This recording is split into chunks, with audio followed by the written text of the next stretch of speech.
कांति Anand ji. Yes.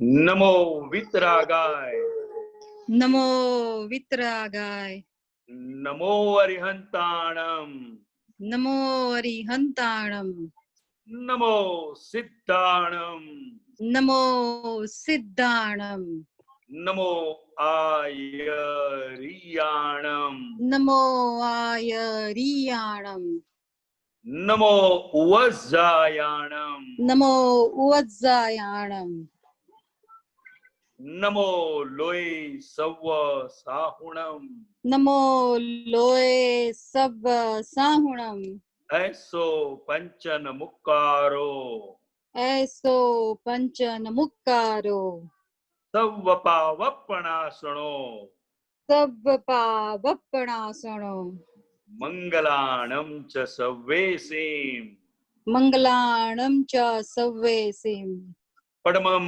हवै मंगलम्। परमं हवै मंगलम्। ओम नमो भगवते वासुदेवाय, ओम नमो भगवते वासुदेवाय, ओम नमः शिवाय, ओम नमः शिवाय, जय सच्चिदानंद। जय सच्चिदानंद। जय सच्चिदानंद। खूब खूब आभार। जय सच्चिदानंद, जय सच्चिदानंद। जय सच्चिदानंद। कोई प्रश्न हो तो पूछी नाखो। अपना this is in Hindi. Fine, no problem. चलिए,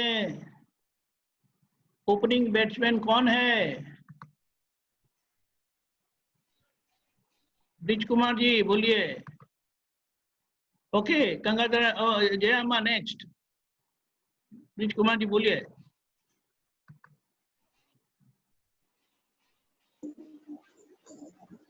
हाँ, जय सच्चिदानंद। जय सच्चिदानंद। वो मोह दो प्रकार का होता है, दर्शन मोह और चरित्र मोह। है? हाँ। तो ये आप्तवाणी में पढ़ा था कि जैसे बहन लोग कहीं साड़ी देखने गए, वहां देखा, वो तो डिस्चार्ज हुआ, पर वो घर आके याद करते हैं तो वो चार्ज हो जाता है क्या? नहीं। है, कपड़े हैं या खाने पीने की चीजें याद आती हैं तो ये क्या चार्ज हो जाती हैं? नहीं, जहां तक दर्शन मोह है वहां तक चार्जिंग है। दर्शन मोह गया और मैं शुद्धात्मा हूं, यह लक्ष्य बैठ गया, तो फिर जो मोह रहा उसे चारित्र मोह कहते हैं, वर्तन मोह। अब इसका ही संभाव से निपटारा करना है। नहीं, कोई चीजें हमको जैसे वस्तुएं याद आए हैं। हाँ, तो वो मोह नहीं है, वो मोह नहीं है। वो हमारी समझ में रहता है कि ये फाइल नंबर 1 को याद आ रहा है। याद आया इतना नहीं, घर पे खरीद कर लाए तो भी वो मोह नहीं है। ये चारित्र मोह कहते हैं उसे। जो मोह अज्ञान दशा में भरा था, अब वो ज्ञान दशा में इसका निकाल हो रहा है। अच्छा, हाँ। अगर शुद्ध आत्मा पद में रहे तो फिर याद वो चार्ज नहीं है। चार्ज नहीं है, चार्ज नहीं है। कई बार दर्शन मोह जाने के बाद जो भी वर्तन मोह है, कुछ न कुछ पाने का, खरीदने का जो मोह है, उसको चारित्र मोह कहते हैं। वो चारित्र मोह कर्म का बंधन नहीं है। दर्शन मोह जो है उससे कर्म का बंधन होता है।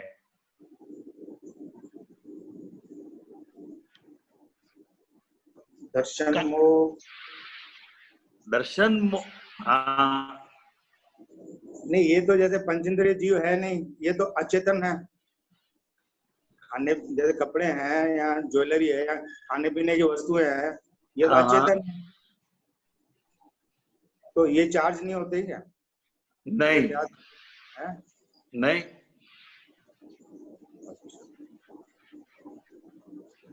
वो किसको याद आता है हमें पता है, और जिसको याद आता है वो हम नहीं है। जो फाइल नंबर 1 को है ये। हाँ, फाइल नंबर 1 को है। एक और प्रश्न था, ये दादा ने एक मिक्सचर बनाया मोक्ष के लिए, 20% शास्त्रों का ज्ञान और 70% ये था उसमें परम विनय, ज्ञानी का परम विनय, और 10% था व्यवहारिक ज्ञान। तो इस परम विनय के लिए क्या बोल रहे हैं वो? तो ये कहाँ से आपने पढ़ा ये या सुना? आप तो वाणी में। अच्छा, ये क्या बताया, जरा दोबारा बोलिएगा। हाँ, मैंने तो पहली बार ही सुना। नहीं, 1 मिनट। कौन सी आप्तवाणी में? ये आप तो वाणी 1 में है, हाँ जी, ये पेज नंबर है 213।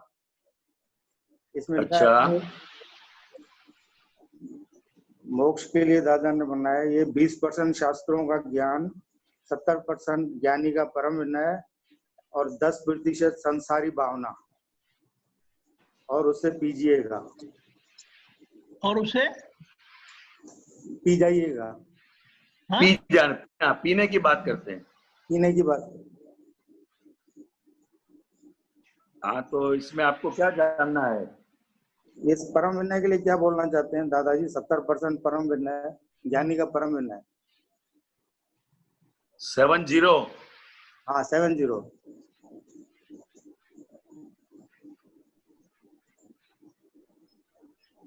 परम विनय जो है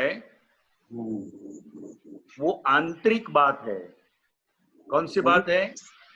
आंतरिक, इनर। अच्छा। हाँ, तो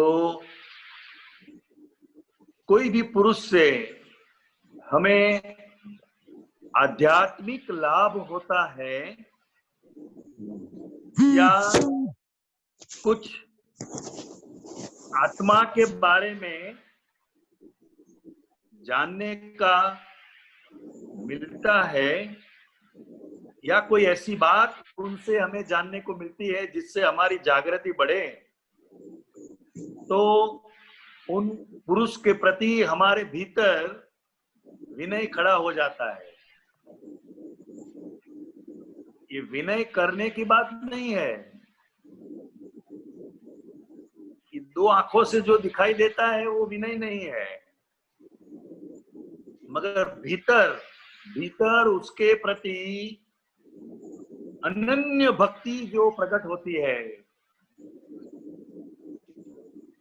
उनके प्रति पूज्य भाव जो खड़ा होता है, वो परम विनय करना नहीं पड़ता है, रहता है।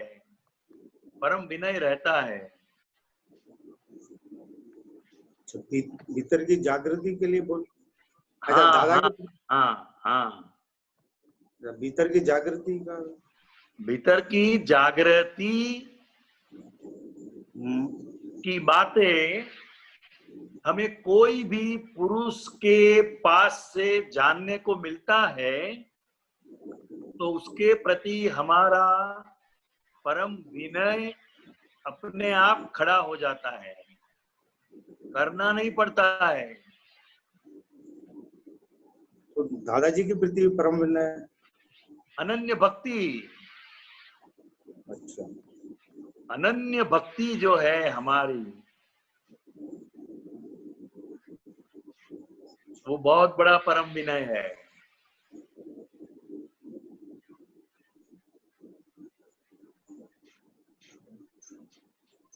ठीक। हाँ, वैसे तो बहुत से व्यू पॉइंट से बताते हैं, मगर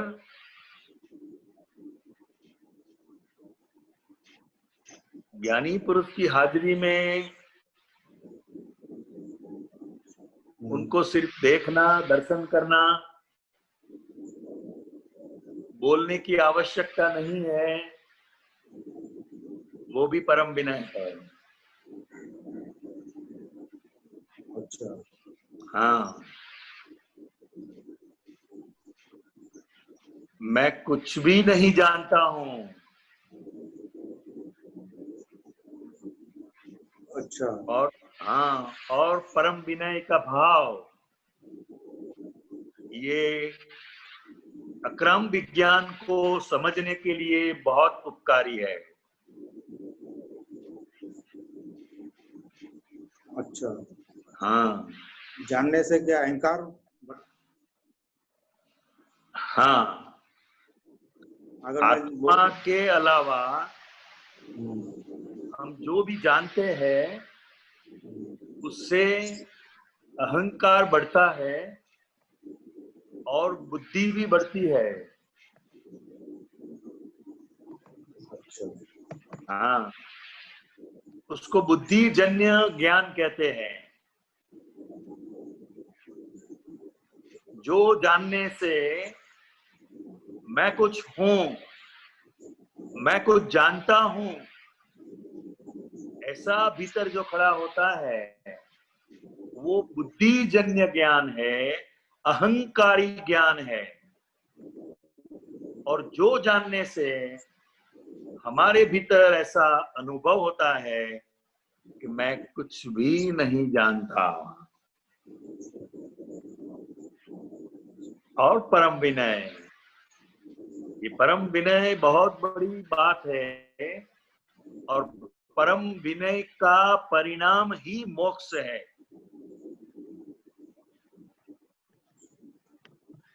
हाँ, आज्ञा पालने से ये बढ़ेगा जागृति। हाँ, हाँ, हाँ, 5 आज्ञा धर्म ही मेन बात है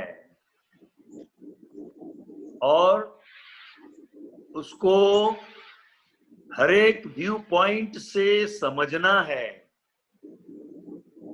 जब आज्ञा समझ में जिस लेवल पर आती है उसके परिणाम तौर पर आज्ञा अपने आप क्रियाकारी हो जाती है। और जैसे आज्ञा में आते हैं तो एक शक्ति उत्पन्न होती है और वो शक्ति हमें आज्ञा में रखती है।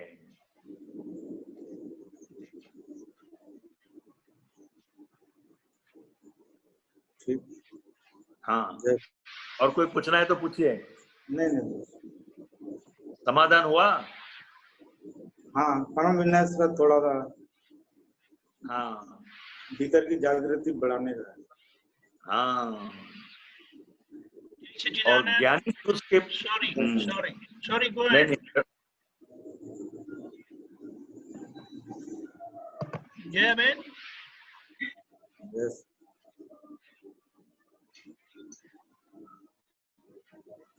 जय सच्चिदानंद कांतिभाई। जय सच्चिदानंद। In क्रमिक मार्ग, effect is the cause. क्या? क्रमिक ज्ञान effect ने cause કહે છે ઇફેક્ટ ને કોઝ કહે છે. ને અક્રમ હા જ્ઞાન હા cause ને cause કહે છે. હા, બરાબર છે.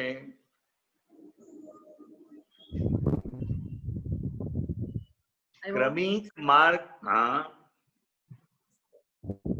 क्रमिक मार्ग ने जो भी क्रियाएं हो रही है वो इफेक्ट है।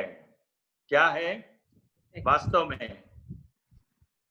मगर उनकी मान्यता में क्या है कि मैं ये कर रहा हूं, तो है इफेक्ट। मगर क्रमिक मार्ग में मान्यता क्या है कि मैं ये कर रहा हूं, ये कॉज है। अक्रम विज्ञान में जो भी क्रियाएं हो रही है वो इफेक्ट है, और भीतर अज्ञानता के कारण जो राग द्वेष होते हैं वो कॉज है।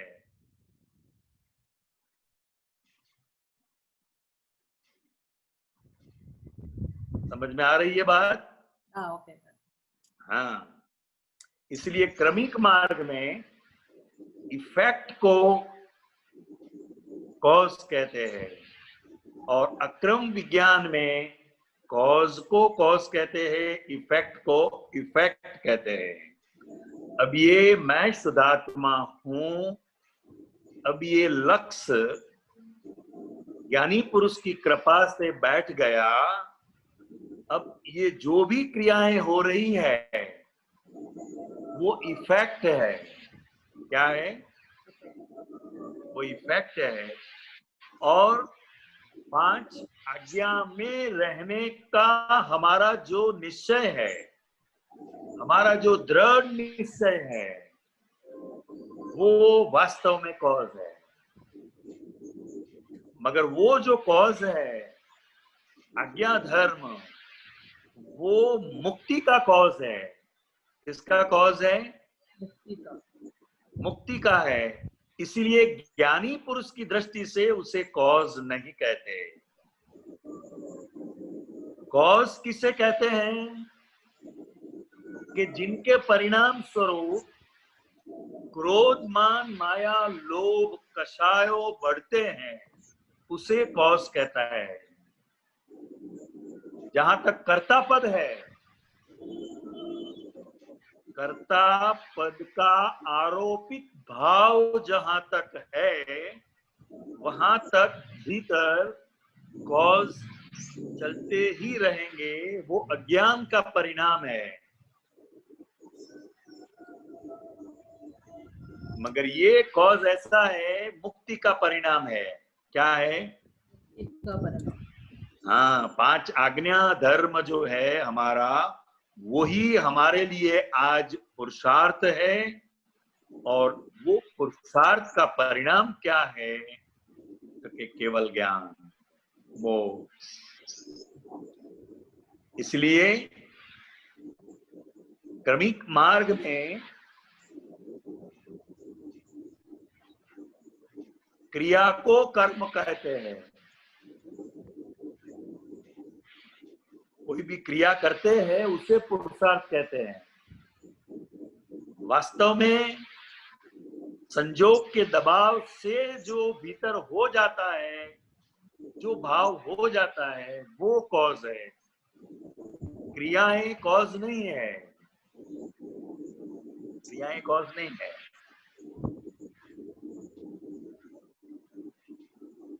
और कोई दूसरी बात? ठीक है। जय सच्चिदानंद। अक्रम विज्ञान में एग्जैक्टनेस है। क्या है? Exactness. Exactness. There is no contradiction at all. That's why we can say this is science and this is inner science. और इस साइंस को सिर्फ समझना है, सिर्फ समझना है। हाँ। आपका ब्लेसिंग्स। ओ या, जय सच्चिदानंद। जय सच्चिदानंद। आगे कौन भाग्यशाली है?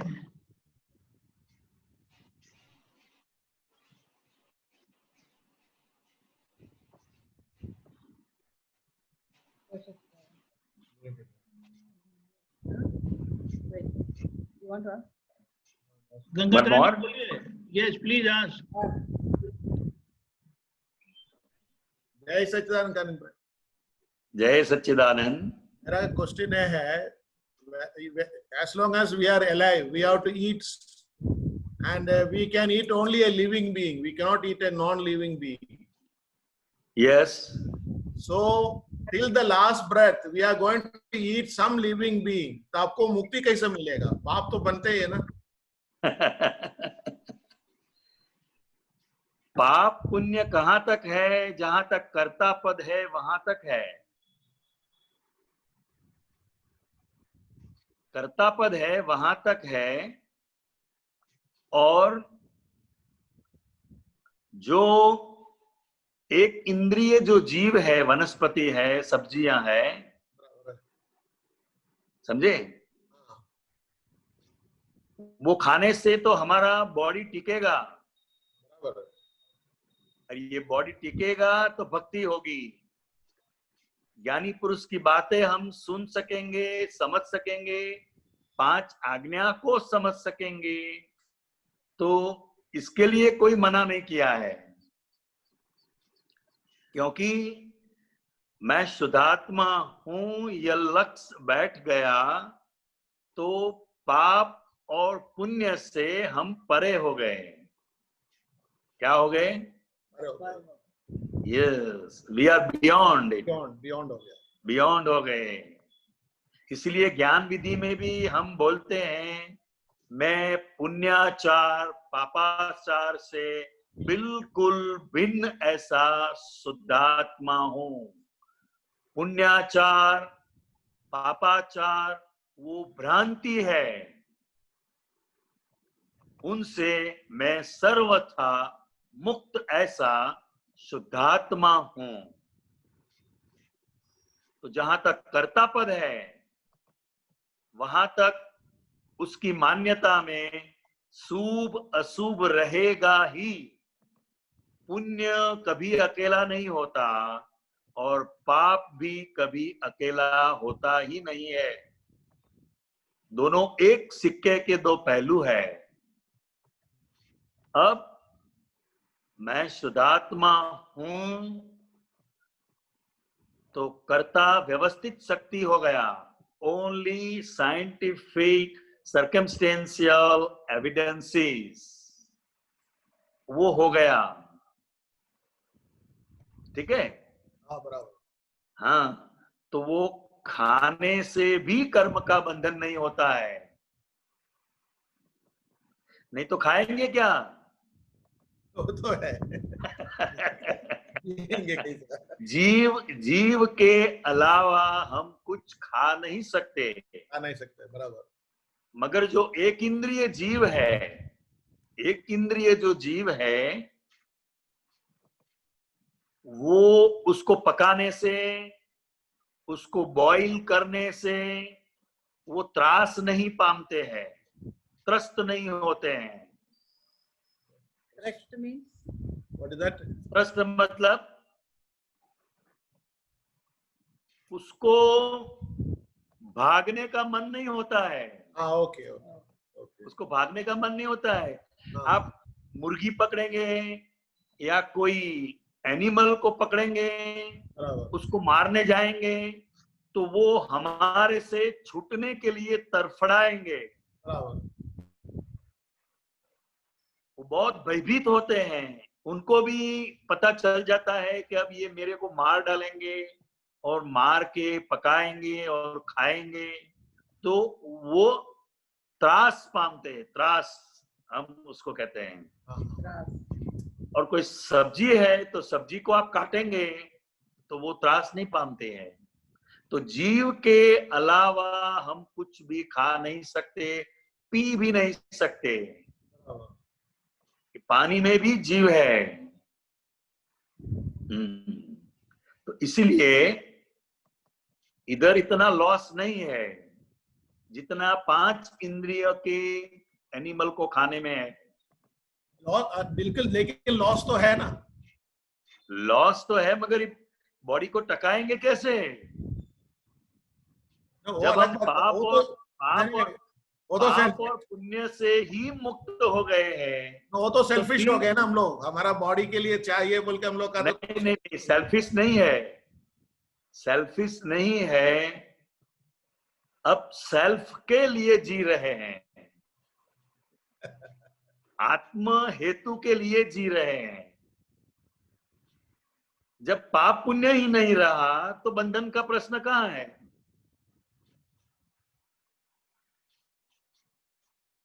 तो ज्ञानी को भी खाना पड़ेगा।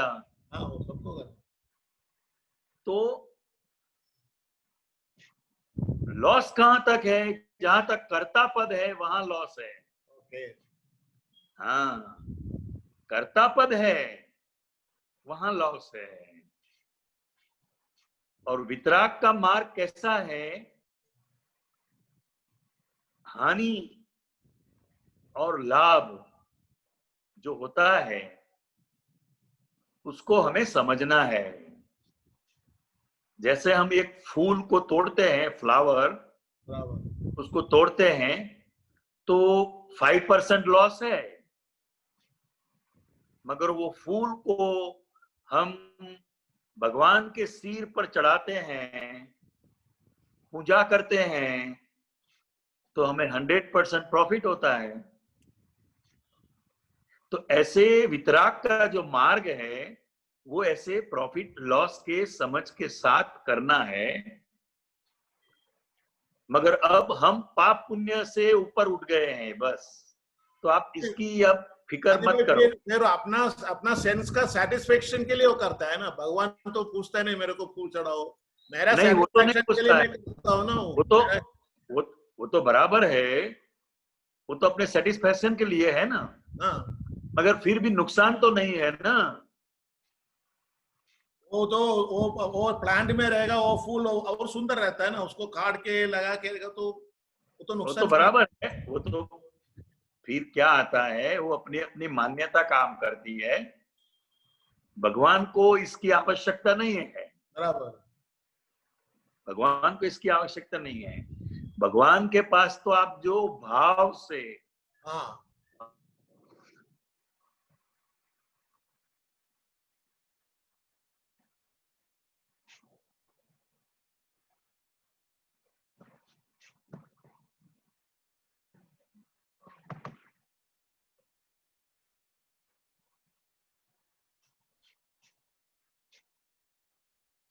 प्रगति करता रहेगा ना। जीव अपना प्रगति इस तरह करता रहेगा।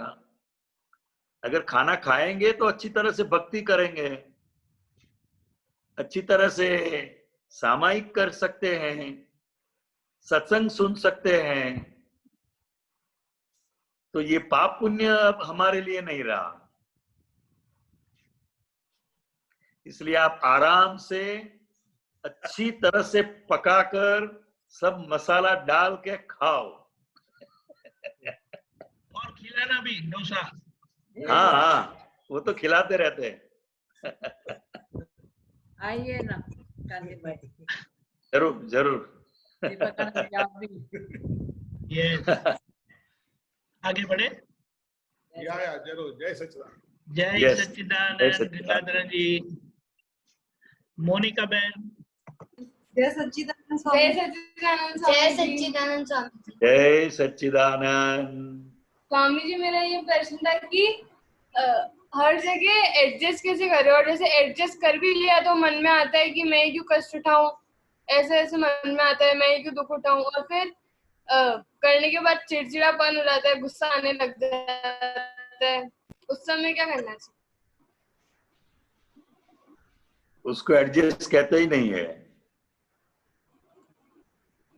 नहीं, जैसे मम्मा बोलती है, जैसे इस रूम में हम पढ़ रहे हैं तो फिर मम्मा बोलती है कि अभी ये यहाँ पढ़ रही तो उस रूम में पढ़ रही है, तू पढ़ने चल जा, तो फिर मैं जाती हूँ, फिर मैं तो ऐसा आता है कि मैं क्यों जाऊँ, मैं नहीं जाती, और फिर वो चिड़चिड़ापन हो जाता है, गुस्सा आने लग जाता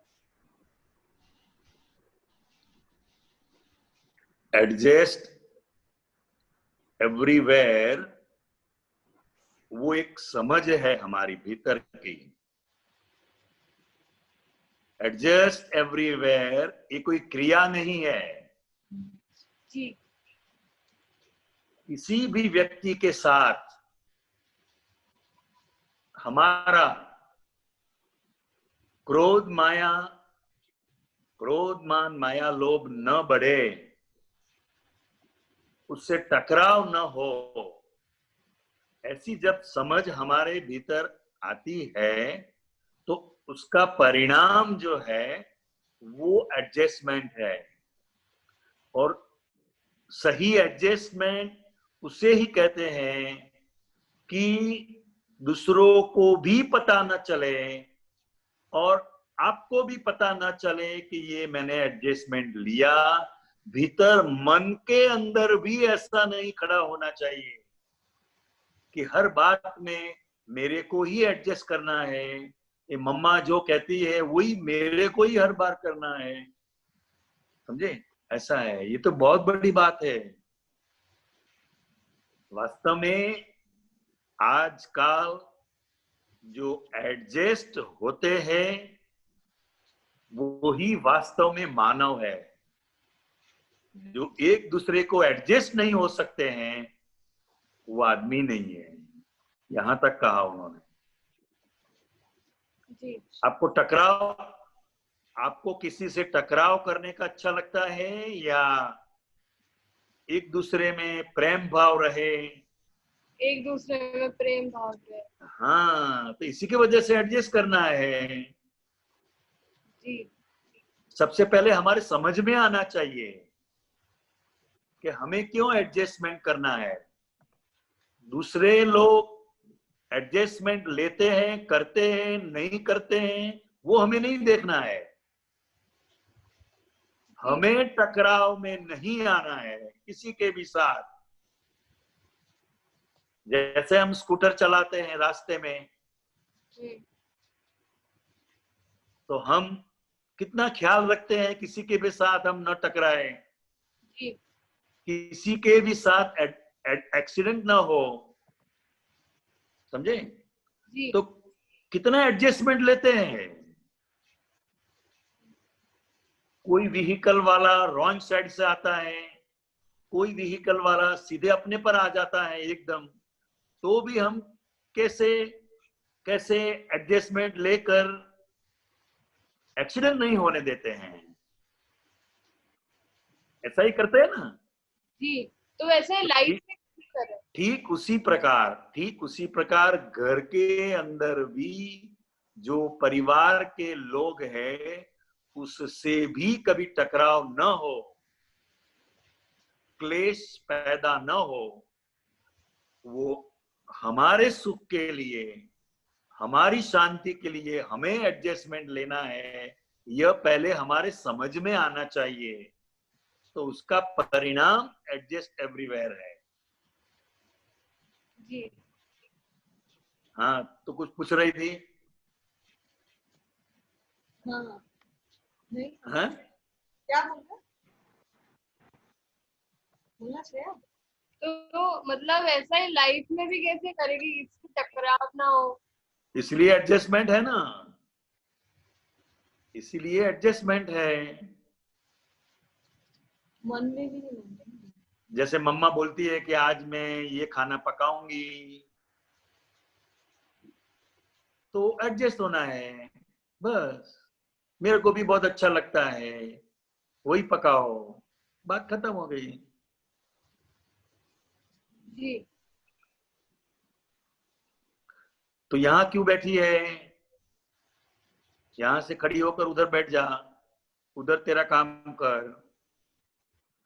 तो कोई हमें कुछ कहता है तो इसके पीछे कोई तात्पर्य है, ऐसे थोड़ा कोई कहता है। जी। अगर इस समय इस काल में हमें सुखी रहना है तो ये एडजस्ट एवरीवेयर ये मास्टर की है। अगर ये समझ में नहीं आएगा तो भीतर क्या शुरू होगा? दाव पेच शुरू होगा। मम्मी ये कहेगी तो मैं ये कहूंगी, कि बहन ऐसा करने को कहेगी तो मैं उसको ऐसा कहूंगी। ऐसा भीतर दाव पेच शुरू हो जाता है, इससे ज्यादा टकराव होता है। मगर हमें हमारी जात को खुद को समझाना है कि हमें किसी से टकराना नहीं है, इसी की वजह से एडजस्टमेंट लेना है। जैसे दो कार टकराती है जी। रास्ते में तो दोनों को नुकसान होता है ना। जी। दोनों को, कि जो सही है उसको नहीं होगा, जो गलत है उसको होगा। दोनों को होता है। दोनों को होता है। तो ठीक उसी वजह से कभी कभी हमें भीतर ऐसा लगता है कि नहीं, मैं ही सही हूं, ये मम्मी की बात मुझे क्यों मानने की, ये बहन की बात मैं क्यों मानूं, समझे। जी। मगर टकराव हो गया तो दोनों को असर होता है, जो सही होता है और जो गलत होता है, तो दोनों को असर होता है। इसीलिए दादा भगवान ने हमें इस जीवन में सुखी होने के लिए ये मास्टर की दिया है, एडजस्ट एवरीवेयर। तो आप कहीं भी जाएंगे, किसी भी परिस्थिति में, किसी भी व्यक्ति के साथ आप सुख का अनुभव कर पाएंगे। जी। आज हम समाज में देखेंगे तो सबसे ज्यादा डाइवोर्स हो रहे हैं। बात बहुत छोटी छोटी होती है, मगर इसका जो परिणाम आता है वो कहां तक आ जाता है, डाइवोर्स तक। क्यों? तो इसके मूल के अंदर एडजस्टमेंट का अभाव है। इसी की वजह से वो अच्छी तरह से अपना जीवन नहीं जी पाते हैं। तो हमें ये बहुत, क्योंकि ये काल भी ऐसा है, जी। अभी ये जो समय चल रहा है, कोई व्यक्ति किसी को एडजस्ट होना नहीं चाहता है। ये बहुत बड़ा तप है, ये बहुत बड़ा तप है। और हमें हमारे सुख के लिए एडजस्ट होना है, दूसरों के सुख के लिए नहीं। हमें एडजस्ट क्यों होना है? हमारे सुख के लिए। हमारे सुख के लिए है। तो जब हमारे सुख के लिए ही हम नहीं समझेंगे तो फिर हमारा सुखी जीवन कैसे हम जी पाएंगे? जी। और कभी कभी समझ में नहीं आए तो भी बोलने का कि दादा भगवान ने कहा है एडजस्ट एवरीवेयर, तो मुझे भी किसी भी व्यक्ति के साथ एडजस्ट होना है बस। जी। एडजस्ट का मतलब ये नहीं है कि वो जो कहता है वही हमें करना है, ऐसा नहीं है। हमारा जो व्यू है वो हमारा व्यू पॉइंट भी हम रख सकते हैं, और रखने के बाद भी जब मम्मी या डैडी तुझे कहते हैं कि देखो बेटा तेरे को ये करना है, तेरे लिए ये अच्छा है, तो बस अपने को समझना है। तो पूरे परिवार में इसके परिणाम स्वरूप इतना सुख शांति रहेगा, इसका कोई हिसाब नहीं है। जी। हाँ जी। जी स्वामी। और भीतर कभी ऐसा भी मत सोचना कि हर बार मुझे ही एडजस्ट करना है। अपना मन भी खड़ा नहीं होना चाहिए, वो सही एडजस्टमेंट है। जी। यही बात समझ में बेटे? जी। Any more question? हाँ स्वामी जी, मेरा प्रश्न था कि मेमोरी को शार्प कैसे करें? है? मेमोरी शार्प कैसे करें? आपको मेमोरी क्यों साफ करना है? कौन सी मेमोरी साफ करना है? हैं? भूल जाती हूँ मैं, कुछ भी चीजें भूल जाती हूँ जल्दी से।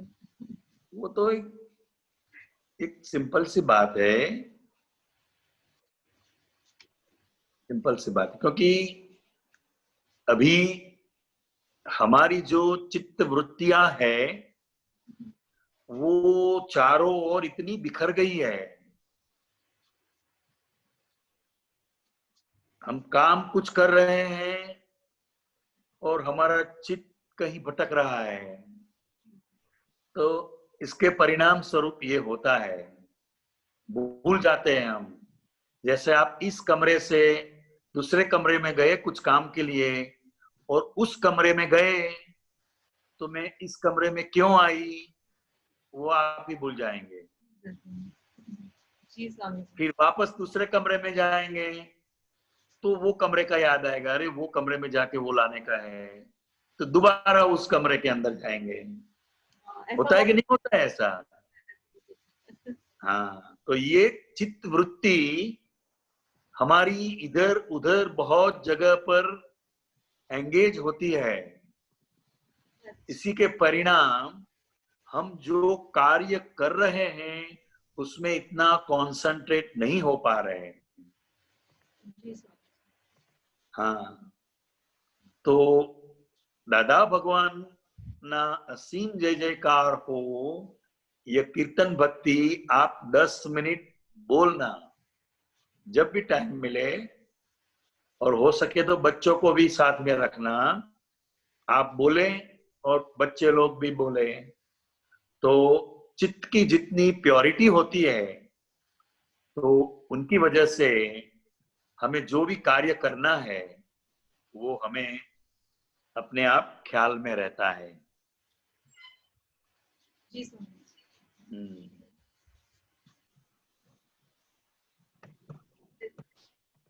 जय सच्चिदानंद। गीता में नलवर।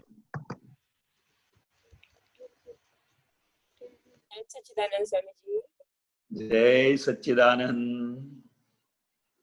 स्वामी जी, निधि ध्यान का जो माना अर्थ है वो अच्छे से खुल के समझा दीजिए। क्या मेरे को ठीक से नहीं सुनाई दिया आपका प्रश्न?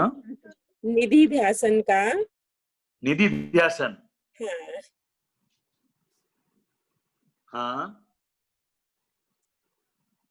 उसको थोड़ा खोल के समझा दीजिए कि हमारे विजन में वो कैसे हमेशा बना रहे। हाँ, निधि ध्यान जिनके पास से मैं शुद्धात्मा हूं ये ज्ञान विधि हुई है, तो रात को सोने के टाइम पर ज्ञानी पुरुष का मुखारविंद याद करके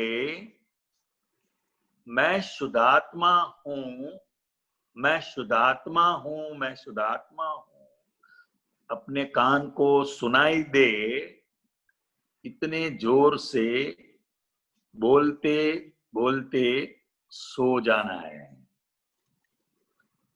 ये एक ऐसा ध्यान है निधि ध्यान कि जिनका भी हम निधि ध्यान करते हैं उनकी जो ज्ञान शक्ति और दर्शन शक्ति है वो हमारे अंदर कन्वर्ट होती है। जैसे मोबाइल को चार्जिंग के लिए हम प्लग को इलेक्ट्रिसिटी में डाल देते हैं, फिर हम सो जाते हैं, फिर भी मोबाइल का चार्जिंग चालू ही रहता है, बंद नहीं हो जाता है। ठीक उसी प्रकार निधि ध्यान जो है वो एक शुद्धात्मा का ऐसा ध्यान है जो ज्ञानी पुरुष के अंदर जो भी शक्तियां प्रकट हुई है उससे हम कनेक्ट हो जाते हैं, और ये सोते सोते हमें पूरा लाभ मिलता है। क्योंकि एक अभी जो है ये जागृत अवस्था है, एक निंद्रा अवस्था है, हम सोने के लिए जाते हैं। सुषुप्त अवस्था जिसको बोलेंगे। हाँ, क्या बोलते हैं? सुषुप्त अवस्था। हाँ, सुषुप्त अवस्था। तो जब हम सोने जाते हैं तो जागृत अवस्था में से हम निंद्रा अवस्था में जाते हैं, तो बीच में एक न्यूट्रल आता है। तो उस टाइम पर हमारे चित्त में जो भी रहा वो पूरी रात चलता रहेगा। ये इसका साइंस है। जैसे हम क्या कार चलाते हैं तो एक गियर में से दूसरे गियर में जाने के लिए हमें न्यूट्रल में जाना पड़ता है, उसके अलावा you can not change the gear. ठीक ऐसा ही यहाँ है। तो निधि ध्यासन एक सब्स्टिट्यूट है, क्योंकि हमारे कर्म और ज्ञानी पुरुष के कर्म ऐसे नहीं है कि हमें रोज उनका प्रत्यक्ष सानिध्य मिले। हम चाहते हुए भी ये नहीं हो सकता है, वो चाहते हुए भी ये नहीं कर सकते हैं। इसलिए प्रत्यक्ष ज्ञानी पुरुष का योग हमें ज्ञान लेने के बाद इतना सहज और सरलता से प्राप्त नहीं हो सकता है। इसी की वजह से बड़ी करुणा करके हमें ये निधि ध्यासन का एक बहुत अच्छा प्रयोग हमें बताया है कि आप सोने के टाइम पे ये मैं शुद्धात्मा हूं करके सो जाएंगे तो इतनी जागृति हमें मिलेगी। जैसे मोबाइल फुल चार्ज हो जाता है तो पूरे दिन वो मोबाइल का हम इतने शौक से उपयोग कर सकते हैं।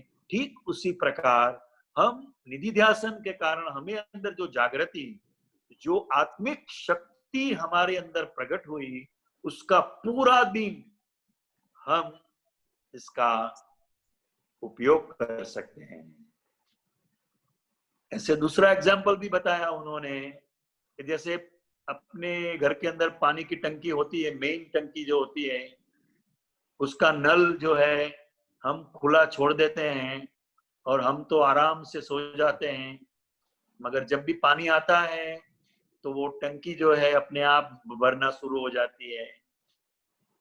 फिर जब हम सुबह उठते हैं तो वहां तक तो वो पानी फुल भर गई होती है। फिर वो पानी का पूरा दिन हम जहां चाहे वहां उसका यूज कर सकते हैं। ठीक उसी प्रकार ये निधि ध्यासन ये बड़ी आवश्यक बात है, बहुत आवश्यक बात है। और कभी हो सकता है ज्ञानी पुरुष का जो मुखारविंद है वो कभी स्पष्ट हमारी चित्त में आए न आए, उसमें हमें नहीं जाना है। हमें ये शुद्धात्मा का ध्यान करते करते सो जाने का है। मगर ये भी एक बात इतनी सही है, इस बात को हम भूल जाते हैं। मगर इसको भूलना नहीं है। हाँ, बहुत अच्छी बात है। और निधि ध्यासन के बहुत से प्रकार भी है, समझे। ज्ञानी पुरुष का कोई सूत्र है तो उसका भी हम निधि ध्यासन कर सकते हैं कि इनके पीछे क्या आशय है, कि किस अपेक्षा से कहा गया है। उनके वचनों का निधि ध्यासन, उनकी मुद्राओं का निधि ध्यासन, बहुत से है उसके अंदर। स्वामी जी, जब हम अपनी शुद्ध आत्मा, मैं शुद्ध आत्मा हूँ, तब हमें माने विजन कैसा हमारा होना चाहिए?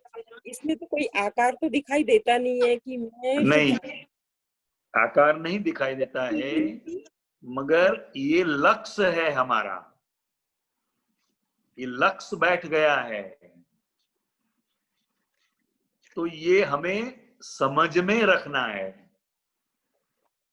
जैसे आपका नाम गीता बहन है तो वो आपकी समझ में बिल्कुल फिट हो गया है, उसको आपको याद करना नहीं पड़ता है, उसको रटना भी नहीं पड़ता है और भूल भी नहीं गए हैं,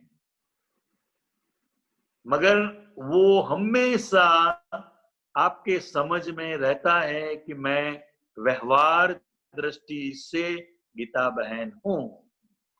तो ऐसी ये जो समझ है ऐसी ही यह रियल समझ है कि वास्तव में मैं रियल व्यू पॉइंट से शुद्धात्मा हूं। यह हमारी भीतर समझ है, तो मैं शुद्धात्मा हूं। उसी प्रकार हरेक जीव के अंदर भी शुद्धात्मा है। जैसा मेरे अंदर है वैसे ही उनके अंदर भी है। तो वो समझ से हम हरेक जीव मात्र के अंदर शुद्धात्मा का दर्शन करते हैं। और जैसे वो शुद्धात्मा का दर्शन करते हैं तो हमारे अंदर वो जो शुद्धात्मा की जो दर्शन शक्ति है, ज्ञान शक्ति है, वो अपने आप प्रकट होने जाती है, होती रहती है और जागृति बढ़ती जाती है। और जैसे जागृति बढ़ती जाती है, वो जागृति, वो शक्ति ही हमें अज्ञा में ही रखती है। तो ऐसा पूरा साइकिल इसमें चलता रहता है। स्वामी जी, दादाजी एक बात कहा कर, दादाजी का एक बात कहते हैं कि एक जन्म तुम मेरे लेके कर दो। हाँ, बराबर है। मेरे लिए मतलब आत्म के लिए।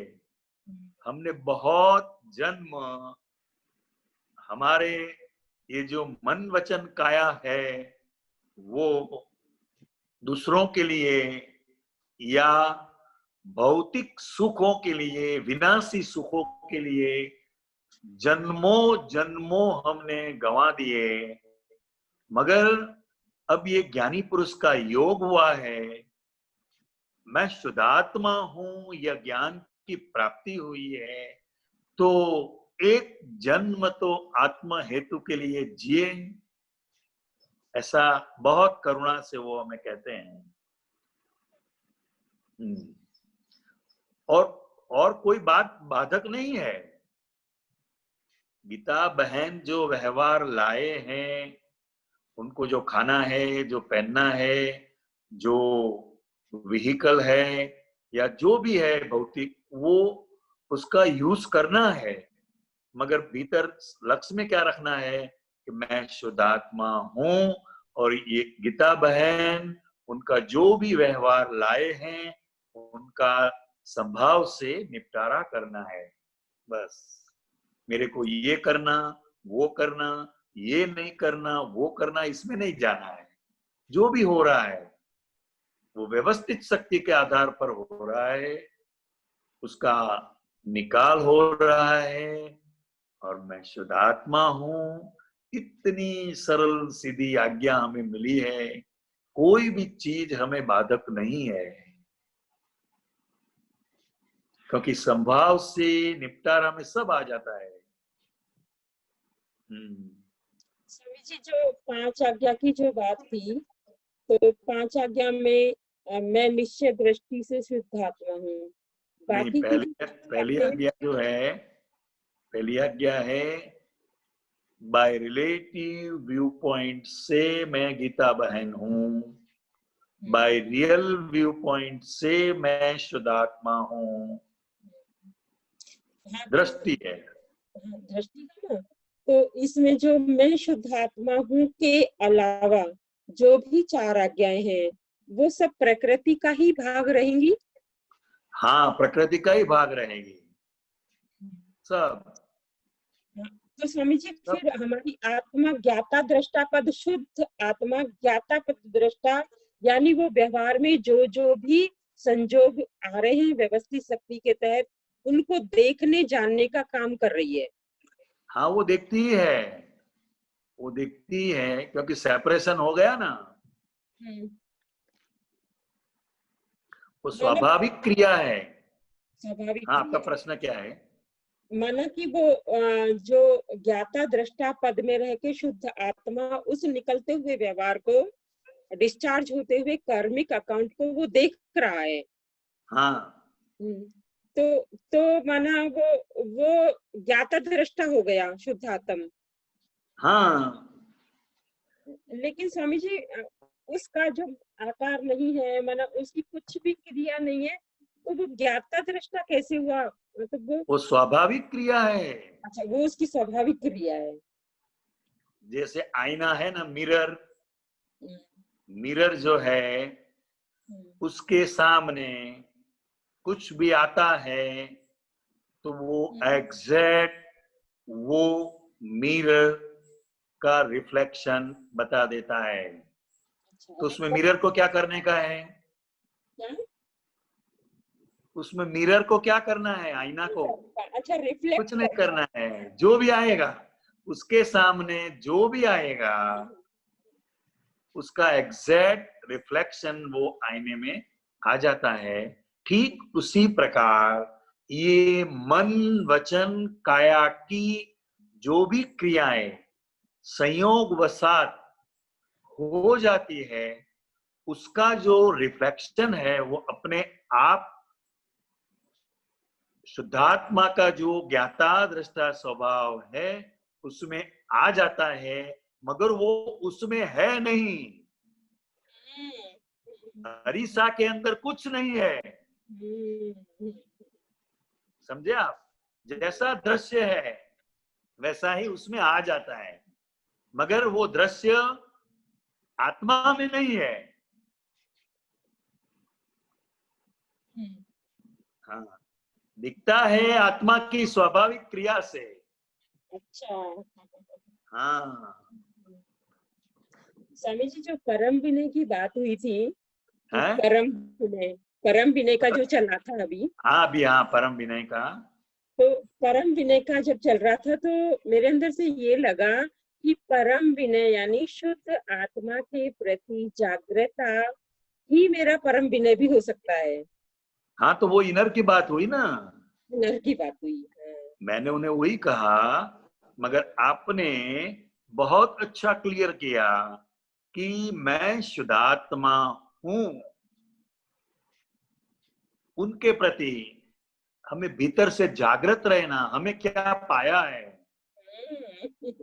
हमें क्या पाया है, तो उसके प्रति भी हमें विनय करना है। तो ये ज्ञान का भी विनय करना है हमें, ज्ञानी का तो करना ही है, मगर ये ज्ञान का भी जब विनय हमारे अंदर खड़ा होगा तो ज्ञानी पुरुष के प्रति भी हमारी अनन्य भक्ति प्रकट होगी, अनन्य भक्ति प्रकट होगी।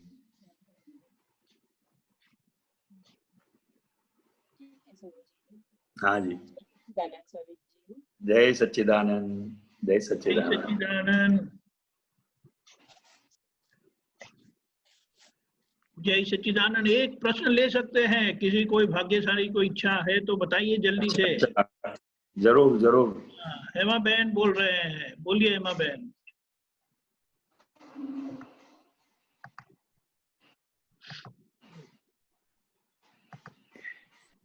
अनम्यूट करे।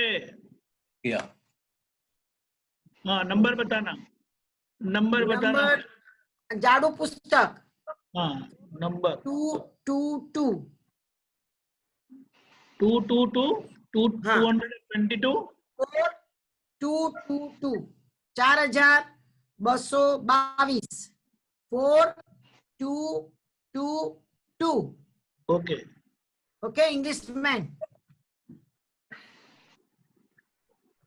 સાંભળજો બરાબર હા બુદ્ધિથી પરમાત્મા સંબંધી વાતો કરવી એ આત્માની નિંદા કર્યા બરોબર છે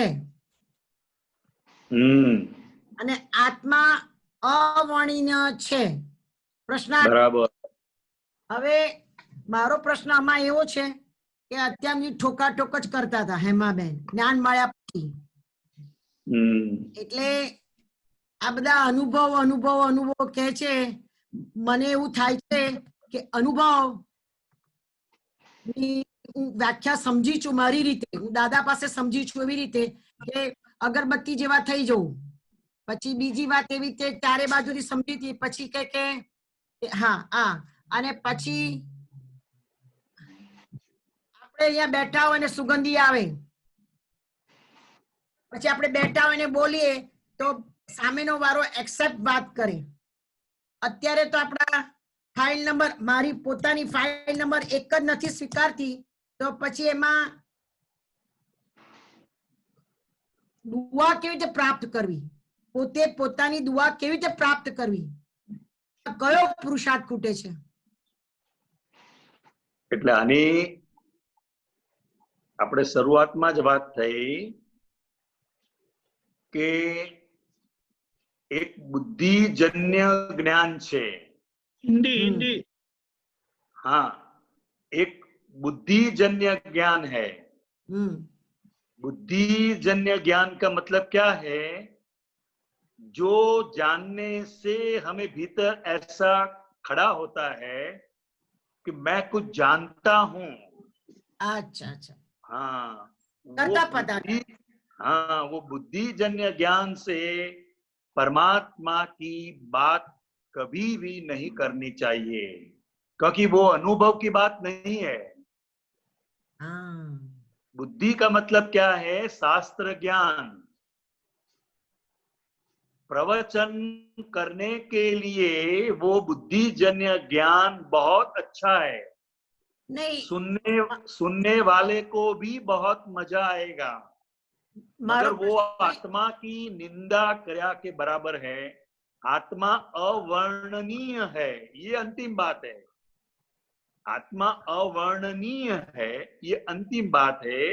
मगर इसका मतलब ये भी नहीं है कि हमें हमारे अनुभव की बात किसी के साथ नहीं करनी, ऐसा भी नहीं है. क्योंकि बात किए बगैर बात समझ में भी आती नहीं है. मगर अंतिम जो बात है कि वो शब्द में नहीं कही जा सकती, वो अनुभव की बात है. तो ये बुद्धिजन्य जो ज्ञान है, उनके लिए कहा गया है कि परमात्मा संबंधी बातें करना वो आत्मा की निंदा कर्या बराबर है. क्योंकि वो जाना ही नहीं है. जो हमने जाना नहीं है उनके बारे में कुछ भी बोलना वो निंदा है.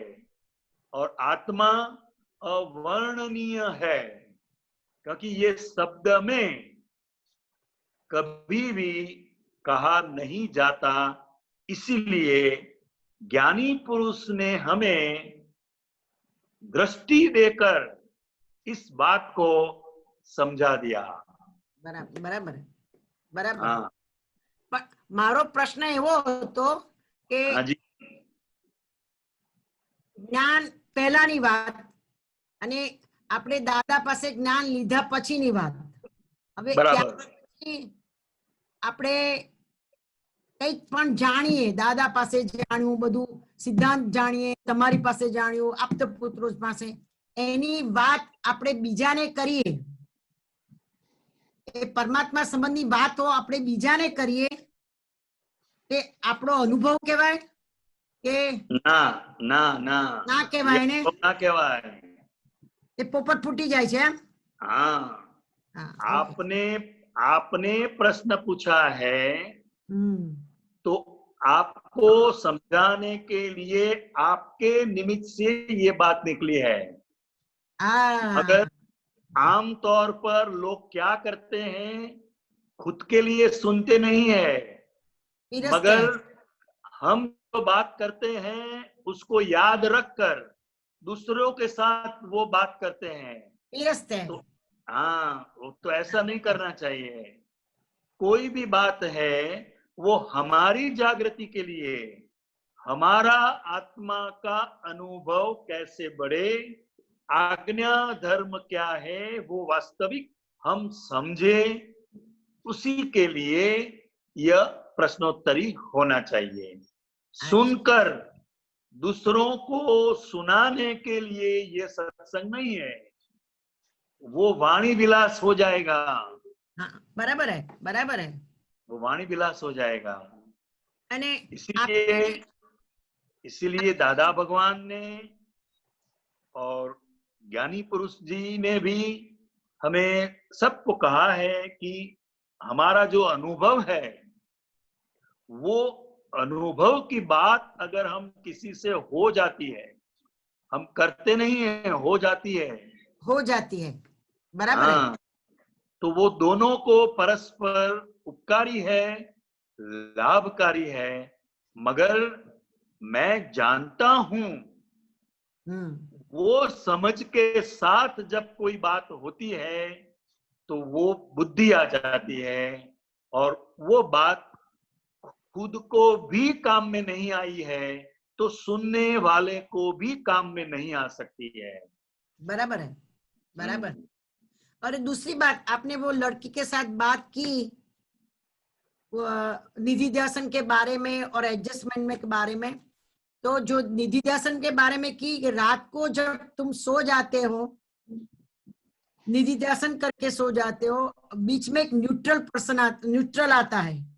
हाँ, जो न्यूट्रल जो आता है उसको उजागर दशा कहते हैं। उजागर उजागर उजागर ये शब्द का मेरे को मालूम नहीं है, मगर मेरा कहने का तात्पर्य क्या है कि जागृत अवस्था और निंद्रा अवस्था के बीच में एक ऐसा पॉइंट आता है, वो पॉइंट पर हमारे चित्त में जो ध्यान रहा वो ध्यान पूरी रात चलता रहेगा। बराबर, बराबर है, 100% बराबर। हमें निधि ध्यान का इम्पोर्टेंस समझना है, बराबर, बराबर, निधि ध्यान का इम्पोर्टेंस समझना है। बराबर। जय सच्चिदानंद। जय सच्चिदानंद, जय जय सच्चिदानंद, सच्चिदानंद। जय बहुत सच्चिदानंद। बहुत धन्यवाद। सत्संग आपने अच्छा जमाया। अब समय हो चुका है तो कांति आनंद जी आप त्रिमंत्र बुलाएं। हेमा बहन, मुकुल भाई आप पीछे दोहराना। नमो वितरागाय, नमो वितरागाय, नमो अरिहंताणम, नमो अरिहंताणम, नमो सिद्धाणम, नमो सिद्धाणम, नमो आयरियाणम, नमो आयरियाणम, नमो वज्जायाणम, नमो वज्जायाणम, नमो लोए सव्व साहुणम, नमो लोए सव्व साहुणम, ऐसो पंचन मुक्कारो, ऐसो पंचन मुक्कारो, सव्वपावप्पणासनो, सव्वपावप्पणासनो, मंगलाणं च सव्वेसीं, मंगलाणं च सव्वेसीं, परमं हवै मंगलम्, परमं हवै मंगलम्। ओम नमो भगवते वासुदेवाय, ओम नमो भगवते वासुदेवाय, ओम नमः शिवाय, ओम नमः शिवाय। जय सच्चिदानंद। जय सच्चिदानंद। जय